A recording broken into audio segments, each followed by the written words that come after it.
ٹھیک ہے، مطلب یہ ہے کہ یہ واقعہ جو ہے یہ ایکچولی کہیں نہ کہیں ضرور ہوا ہے، کچھ تو ہے جس کی پردہ داری ہے، ویسے پردہ داری رہی کوئی نہیں ہے، سامنے آ گئی ہیں باتیں، لیکن پنجاب حکومت جو ہے، جو وسیم اکرم پلس جس کو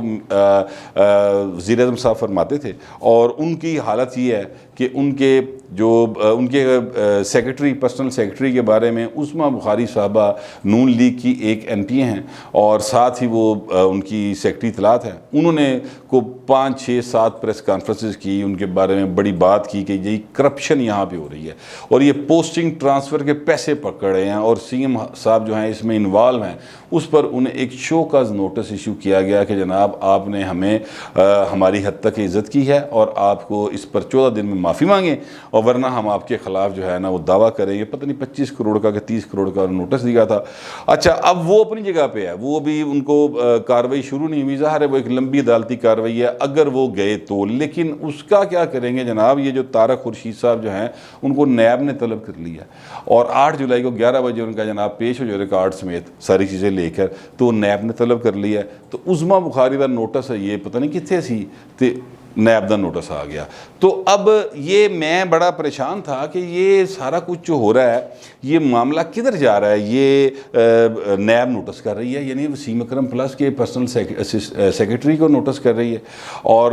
یہ تو بڑے قریبی آدمی ہیں اور ان کی تو لائنیں بڑی سیٹ ہیں سب طرف، نیچے سے لے کے اوپر تک، یعنی 90 شارہ سے لے کر اور بنی گالہ تک ان کی تو لائنیں ہر طرف سیٹ ہیں، تو یہ کس طرح سے یہ ان کو نیب نے نوٹس کر دیا؟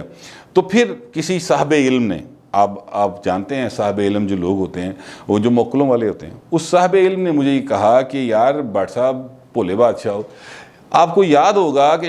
ایک سکینڈل آیا تھا وزیر اعلیٰ کے حوالے سے کہ انہوں نے شراب کا ایک لائسنس جو ہے وہ کسی 5 سٹار یا 7 سٹار ہوٹل کو دیا تھا، اور اس میں ان کا الزام تھا کہ پتہ نہیں کتنے کروڑ روپے انہوں نے لیے ہیں، اس پر نیب نے ان کو بلایا تھا۔ تو وہ سکینڈل جو ہے وہ آج اس کا کوئی ذکر نہیں کرتا، کیونکہ نیب نے اس کو کلیئر کر دیا بلا کے کہ نہیں یہ وزیر اللہ کا اختیار تھا، نہیں باقی باتیں ساری غلط ہیں، اور وزیر اللہ نے کوئی پیسے نہیں لیے، یہ ایک سکینڈل آیا تھا تو وہ بھی ختم ہو گیا۔ اسی طرح یہ بھی سکینڈل جو ہے طارق خورشید کو نوٹس، یہ بالکل کرسٹل کلیئر ہو کے پوتر ہو کے باہر آئیں گے یہاں سے۔ اس کی وجہ یہ ہے کہ یہ جو 90 شارہ سے لے کے بنی گالہ تک کی لائنیں ہیں نا، ان میں کئی صاحب علم لوگ، کئی موکلوں والے لوگ جو ہیں وہ اس میں انوالو ہیں، اور اگر یہاں پر کوئی پوسٹنگ ٹرانسفر میں پیسے لیے جاتے تھے جیسا کہ عظمیٰ بخاری صاحبہ نے کہا ہے، مطلب اگر فرض کریں 1 منٹ کے لیے مان لیتے ہیں لیے جاتے تھے، تو وہ صرف طارق خورشید تک نہیں رہتے تھے، پھر موکلوں کے ذریعے صاحب علم لوگوں تک پہنچتے تھے۔ تو اب اگر وہ پہنچتے تھے تو پھر صاحب علم لوگ جو ہیں موکلوں کے ذریعے طارق خورشید صاحب کو کلین چٹ بھی دلوا دیں گے۔ لیکن اگر وہ نہیں بھی پہنچتے تھے، یعنی اگر فرض کریں کہ انہوں نے کرپشن نہیں بھی کی اور پوسٹنگ ٹرانسفر کے لیے پیسے نہیں بھی لیتے رہے طارق خورشید صاحب، تو پھر بھی طارق خورشید صاحب جو ہیں وہ کئی ایسے رازوں سے واقف ہیں، وزیر اعلیٰ کے بھی اور صاحب علم لوگوں کے بھی، جو اگر وہ بولنا شروع کریں گے تو پھر کسی کو مطلب منہ چھپانے کی جگہ نہیں ملے گی۔ تو ظاہر ہے کہ جب کسی کے اپنے پاؤں جلیں گے تو پھر وہ اکیلے تو پاؤں نہیں جلائے گا نا، پھر کہے گا اے بھی گاسی وہ بلا لے گا، انہوں نے سارے اکٹھیاں کر لے گا۔ تو لہٰذا وہ جو صاحب علم لوگ ہیں وہ اپنے پاؤں جلانے سے بہتر سمجھتے ہیں کہ طارق خورشید کو 2-4 پیشیاں کروا کے تو ان کو بالکل 0 میٹر کر کے باہر نکال لیا جائے۔ یہ اب ذرائع کہہ رہے ہیں، صاحب علم لوگ کہہ رہے ہیں، اس بارے میں آگے کیا ہوگا میں اس بارے میں فی الحال نہیں کہہ سکتا، لیکن یہ جو عثمان بزدار صاحب ہے نا، یہ چینی سکینڈل کے حوالے سے بھی ان کا نام آیا تھا، کیونکہ ان کی کابینہ نے اپروول دی تھی، اور وہ تو اس بات کو تو کوئی ڈینائی کر ہی نہیں سکتا۔ ان کے ایک وزیر صاحب بھی اس میں انوالو تھے، اور جن کے جو بینیفیشری تھے۔ آٹا سکینڈل، گندم سکینڈل میں بھی ایک وزیر صاحب کو تو سمیع اللہ خان نام تھا ان کا، ہاں وہ ان کو فارغ کر دیا تھا، ان کو وزارت سے ہٹا دیا گیا تھا، اور بس اس کی قربانی دے گئے تو آٹے کے اوپر کا ٹاپا آگے تو گال ختم کرنے کی کوشش کی گئی، لیکن چیزیں اس طرح سے ختم ہوتی نہیں، کیونکہ اگر آپ کوئی کام کر رہے ہوں تو پھر آپ کے اوپر ان چیزوں کا الزام آتا ہے، اور وہ الزام جو ہے وہ پاکستان جیسے ملکوں کے اندر ویسے تو الزامات کئی لگتے ہیں اور ثابت آج تک کوئی بھی نہیں ہوا کسی عدالت کے اندر بھی سوائے نواز شریف صاحب کے، اور نواز شریف صاحب کے اوپر جو چیزیں ثابت ہوئی ہیں اس کے لیے وہ جج ارشد ملک کی ویڈیو کافی ہے کہ جناب وہ کس طرح سے ثابت کروائی گئی۔ تو یہ پھر ایک پورے کا پورا اسٹیٹ مشینری اگر کسی سیاستدان کے پیچھے پڑ جائے تو پھر اس بیچارے کی کم بختی ضرور آ جاتی ہے، ادروائز کسی کو کچھ نہیں ہوتا۔ احد چیمہ سابق وزیر اللہ شہباز شریف کے بڑے قریبی تھے، 2.5-3 سال انہوں نے جیل کاٹ لی، باہر آ گئے۔ اسی طرح فواد صاحب تھے ایک، وہ بھی نواز شریف کے بڑے قریب تھے، ان کو بھی 2.5-3 سال جیل میں گزر گئے، پھر وہ بھی باہر آ گئے۔ تو ثابت ابھی تک فی الحال کسی کے اوپر ایسا کوئی چیز نہیں ہوئی، اور جب تک کوئی چیز عدالت میں ثابت نہ ہو جائے اور فری اینڈ فیئر ٹرائل کے ذریعے ثابت نہ ہو جائے تب تک بنتا نہیں ہے اصولی طور پہ کسی کو کرپٹ کہنا۔ اسی لیے میں کہہ رہا ہوں سب کچھ کہ یہ فلاں کا الزام ہے، فلاں کا الزام ہے۔ میرے ذاتی نالج میں ظاہر ہے کوئی ایسی بات اگر ہو بھی تو میں نہیں کسی پہ براہ راست الزام لگا سکتا جب تک کہ میرے پاس کوئی ایویڈنس سرکمسٹینشل نہیں، ڈاکومنٹری ایویڈنس موجود نہ ہو۔ تو لہٰذا ڈاکومنٹری ایویڈنس جو ہے نا وہ ان پوسٹنگ ٹرانسفرز کی اور یہ جو کرپشن کے معاملات ہوتے ہیں ان کی ہوتی نہیں ہے ایز سچ۔ آپ دیکھیں مثال کے طور پہ اگر کسی نے فرض کرے کہ اریگیشن میں لگنا ہے، سیکٹری لگنا ہے یا کوئی چیف انجینئر ٹائپ کچھ لگنا ہے، تو وہ جا کے کہتا ہے کہ جناب مسٹر اے کو یا بی کو کہ جناب آپ مجھ سے 5 کروڑ روپے لیں مجھے لگا دیں، تو بیگ دیا اور 5 دن بعد اس کی ٹرانسفر ہو گئی، وہاں پر پوسٹنگ ہو گئی، تو اب بیگ کی تو کوئی ظاہر ڈاکومنٹری ایویڈنس نہیں ہو سکتی نا۔ تو اس طرح کے معاملات جو ہیں وہ اپنی جگہ پر موجود ہوتے ہیں اور یہ ہر حکومت میں ہوتے ہیں، لیکن اس حکومت کا مسئلہ یہ ہے کیونکہ یہ نعرہ لگا گئی تھی کرپشن نہیں ہوگی۔ رنگ روڈ کا سکینڈل آیا، آپ خود ذرا ذہن پر زور دے لیں کتنا رولا پیا سی رنگ روڈ دے سکینڈل دا۔ زلفی بخاری صاحب نے کہا جی کہ میں خود ریزائن کر کے وہ جو ان کی اسپیشل اسسٹنٹ کی پوسٹ تھی اس سے ریزائن کر کے سائڈ پہ ہو گئے، جناب انکوائری ہو جائے۔ کبھی کسی نے اس انکوائری کے بارے میں سنا ہے کہ وہ انکوائری کہاں پہنچی ہے؟ کبھی کسی نے غلام سرور خان صاحب کو بلایا ہے کہ جناب ذرا پیش ہوں، آپ نے نووا جو تھی آپ کی کوئی ہاؤسنگ اسکیم اس کو یہ لائسنس دیا گیا اور اس کو اجازت دی گئی، کبھی کسی نے اس بارے میں سنا ہے؟ کچھ نہیں سنا، کیونکہ یہ ساری باتیں جو ہیں یہ تب باہر آتی ہیں اور اس کے وہ اسکینڈل سامنے آنے کی بھی ایک بڑی عجیب و غریب وجوہات ہیں جو بتائی جاتی ہیں کہ جناب یہ اس لیے سامنے آیا تھا کہ کوئی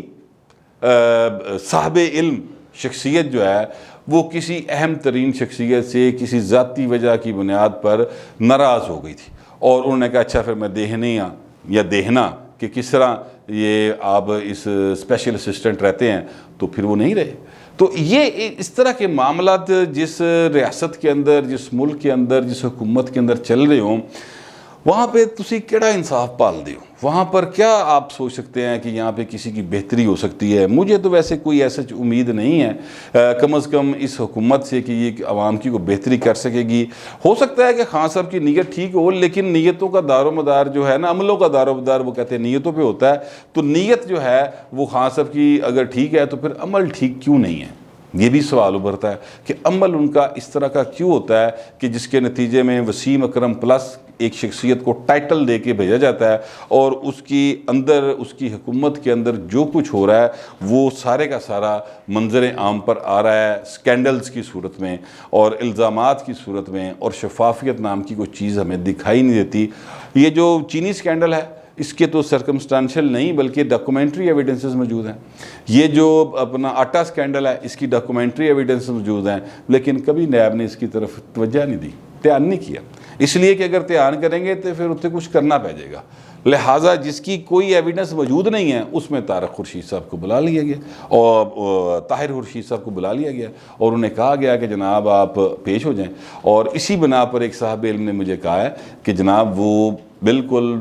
0 میٹر ہو کے پاک پوتر ہو کے باہر آئیں گے۔ البتہ یہ جو وزیر اللہ ہاؤس کے ہیلی کاپٹر کا مس یوز ہے، یہ اب وزیر اللہ پنجاب نے اس کی انکوائری کا حکم دیا ہے، پہلے وہ تردید کرتے ہیں اس خبر کی، اس کے بعد اگلے جملے میں اگلے ہی سانس میں وہ یہ فرما رہے ہیں کہ میں نے انکوائری کا حکم دے دیا ہے۔ اب پتہ نہیں پہلی بات ان کی ٹھیک ہے یا اگلے سانس کی بات جو ہے وہ ٹھیک ہے، یہ اب ایک مہمہ ہے جو بس خبر کی حد تک رہے گا۔ مجھے یقین ہے اس میں سے بھی کوئی اس کی انکوائری نہیں ہوگی، کوئی اس کا معاملہ نہیں ہوگا، بس ٹی وی چینلز کو اخبارات کو چونکہ یہ بات کہہ دی گئی ہے کہ جناب اسی قانونی کارروائی کریں گے تو اس لیے وہ ایک چپ کر کے بیٹھ جائیں گے۔ ویسے تو پنجاب حکومت نے جو قانون پاس کروایا ہے جو صحافیوں کا منہ بند کرنے کے لیے، ان کی کلموں کو توڑنے کے لیے، وہ قانون پرویز الہی صاحب کی سربراہی میں منظور ہوا ہے، اور پرویز الہی صاحب جو ہیں انہوں نے بہت چلاکی کے ساتھ اپنے دو کار خاص جو ہیں، جس میں ایک ڈی جی پارلیمانی امور ہیں عنایت اللہ لق صاحب، اور ایک ان کے سیکرٹری ہیں اسمبلی کے محمد خان بھٹی صاحب، اور ان کے کہنے پر ذرائع کہتے ہیں کہ یہ ایسا قانون پاس کروایا، اور انہوں نے اس میں اتنی چلاکی کی ہے، سیاستدان ہیں ظاہر ہے پرانے، انہوں نے اس میں پیپلز پارٹی کو بھی پھنسایا، اس میں نون لیگ کو بھی پھنسایا، اس میں تحریک انصاف کو بھی پھنسایا، تو خود تو وہ چاہتے تھے کیونکہ فائنل اختیار ان کے پاس چلا جاتا ہے اس قانون ان کے پاس ہونے کے بعد۔ وہ قانون ظاہر ہے آج کل بہت زیر بحث ہے، 2 لائنوں میں بتا دیتا ہوں۔ وہ قانون یہ ہے کہ پنجاب اسمبلی کے کسی ایم پی اے کو کسی جگہ پہ اگر روکا جائے تو اس کا استحقاق مجروح ہو سکتا ہے، اور وہ استحقاق مجروح ہونے کی صورت میں وہ کہہ سکتا ہے کہ جناب فلاں بندے نے یہ کیا ہے تو اس کو لائیں، اس کا سمری ٹرائل ہوگا، وہ سرکاری بیوروکریٹ ہو چاہے وہ کوئی بھی شخصیت ہو۔ دوسرا جو اس میں بات ہے کہ پنجاب اسمبلی کے اندر جو کارروائی ہو رہی ہوگی وہ آپ رپورٹ کریں، لیکن اگر اسپیکر کہہ دے کہ فلاں جگہ کے اوپر آپ یہ ریمارکس جو ہے میں حذف کر دیتا ہوں تو اس کو آپ رپورٹ نہیں کریں گے۔ اگر وہ نشر ہو جائے، کیونکہ لائیو کوریج جاری ہوتی ہے نا، تو اس میں وہ نشر ہو جائے تو جن ٹی وی چینلز پر وہ لائیو ہو جائے گا ان سب کو وہ 3 مہینے کی سزا دے سکتے ہیں بلا کے۔ اور جو کمیٹیز ہوتی ہیں، قائمہ کمیٹیز، ان کی اجلاس کی جو جتنی کارروائی ہوتی ہے وہ تب تک اس کو پبلش نہیں کیا جا سکتا یا اس کو آن ایئر نہیں کیا جا سکتا جب تک کہ وہ گزٹ نوٹیفیکیشن ان کارروائیوں کا نہ ہو جائے، اور وہ گزٹ نوٹیفیکیشن 6 مہینے نہیں ہوتا۔ لہٰذا ہر 2 صورتوں میں صحافیوں کے اوپر جو ہے نا وہ ایک قدغن لگائی جا رہی ہے۔ پہلے اتنی قدغنیں ہیں، پہلے میں سمجھتا ہوں کون سا میڈیا آزاد ہے، کون سا ٹی وی چینل ہے جو جہاں پر رپورٹر اپنی مرضی سے خبر دے دیتا ہے۔ یہاں پر تو ایک رپورٹر تھے گوہر علی صاحب، انہوں نے 92 نیوز کے اوپر ایک خبر دی تھی کہ جناب اسمبلی کے فلاں جو عہدیدار ہیں، سرکاری ملازم ہیں، انہوں نے 17ویں گریڈ میں اپنے ہی بیٹے کو آپ ہی بھرتی کر لیا، ٹھیک ہے، اور وہ بالکل ٹھیک خبر تھی، لیکن اس خبر کے چلنے کے بعد پرویز الہی صاحب نے فون کیا، کیونکہ وہ جو صاحب تھے وہ پرویز الہی صاحب کی بہت زیادہ قریبی ہیں، تو انہوں نے جا کے پرویز الہی نے رولا پایا، پرویز الہی نے آگے سے فون کر دیا 92 کے مالکان کو، تو انہوں نے وہیں سے فون کر دیا گوہر علی صاحب کو کہ جناب ہوں دفتر آن دی لوڈ کوئی نہیں، اس کی نوکری چلے گی بیچارے کی۔ تو کون سی آزادی صحافت اور کون سا یہاں پر انصاف، یہ حالات ہیں اس ڈیموکریسی کے اندر، اور جس کو پھر ایک انٹرنیشنل فورم نے پاکستان کو جعلی جمہوریتوں میں ڈالا ہے۔ اس طرح کے حالات کو بہتر کیے بغیر پاکستان آگے نہیں بڑھے گا۔ لیکن یہ حکومت جو کرپشن کے خلاف آئی تھی اور ابھی بھی نعرہ لگاتی ہے، لیکن اس کے اپنے کرپشن کے اتنے سکینڈلز ہیں کہ اگر روز کا ایک پروگرام کرنا شروع کریں تو ایک سکینڈل کے اوپر کم از کم 15 دن لگیں گے، تو مطلب جتنے سکینڈل ہیں اگلے 2 سال سکینڈل بیان کرنے میں گزر جائیں گے، اور پیچھے سے نئے سکینڈل آنے شروع ہو جائیں گے۔ یہ ساری صورتحال جو ہے یہ تشویش کی باعث ہے، بجائے اس کے کہ حکومت جو ہے وہ اپنے آپ کو درست کرے، وہ صحافیوں کو روکنے پہ لگی ہے اور انہوں نے تڑیاں لانتے لگی۔ اب ان تڑیوں کا نتیجہ کیا نکلے گا یہ آنے والا وقت بتائے گا۔ فی الوقت اتنا ہی، ملتے ہیں اگلے ویلاگ۔